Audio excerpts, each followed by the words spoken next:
Don't Hang Up is a brand new 2025 film, not to be confused with one that came out in 2016 with the same name, which I've never seen, by the way.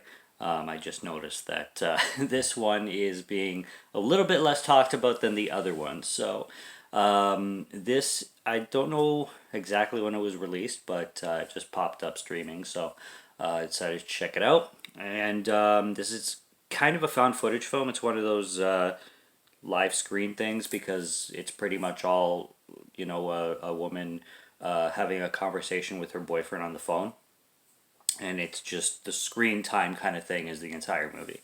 So what we have going on here, this is obviously a horror film, horror thriller suspense kind of thing, and she is with her friends at a wedding in Oklahoma somewhere. It's like, I forget whose wedding it is, but she's there with a bunch of friends. And then they go stay at an Airbnb. And at the Airbnb, it's three of them. You have Vicky, someone else, I'm kind of bad with names always, and Summer. Summer is the lead. Summer is the girl talking to her boyfriend. Her boyfriend's name is it Trevor? Again, I'm very bad with names.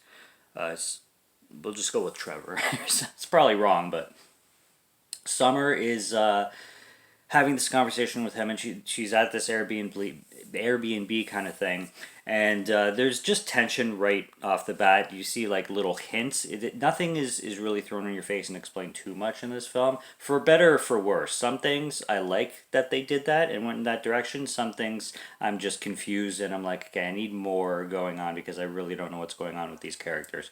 There's tension with Vicky. She doesn't handle her alcohol very well. She gets kind of lippy. She goes to the basement when they were told not to go to the basement. She ends up breaking a lock kind of thing. And you get a little bit of history with like the guy on the phone, the boyfriend.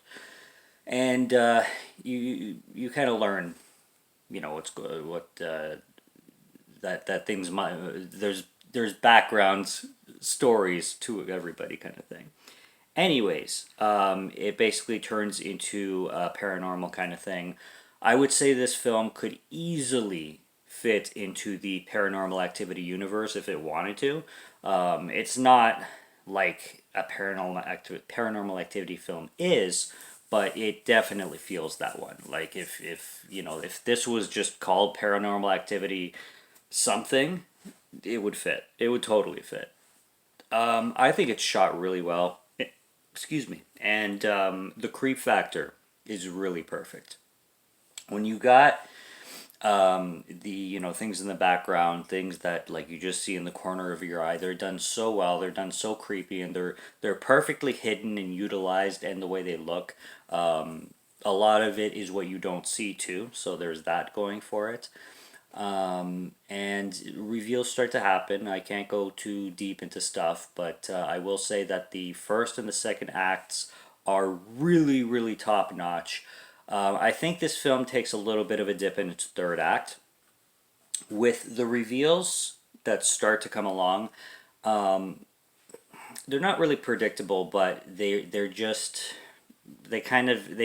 definitely leave, at least for me, they leave a disappointment compared to everything else that was happening in the film. This film doesn't reinvent any wheels in any way. This film does borrow from a lot of other things. You're not going to see anything unique in this film. But what it does, it utilizes its story really well, and it has a good mystery, and it has great scenes with all the characters, and very unique personalities with all of them too. So some people will hate the characters, and some of them are definitely unlikable, and some will not care about the killer characters at all and just want all of them to die. But I think they are definitely like they have a lot of personality to them, and I think they use the characters well, kind of thing. I think this film's script is really well, but I think the best thing it has going is just the way it's shot.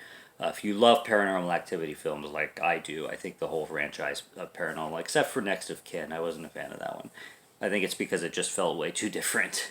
But 1 to 6, I think, is really good. If you like those, definitely check out Don't Hang Up, because it's really, really well done when it comes to its cinematic style.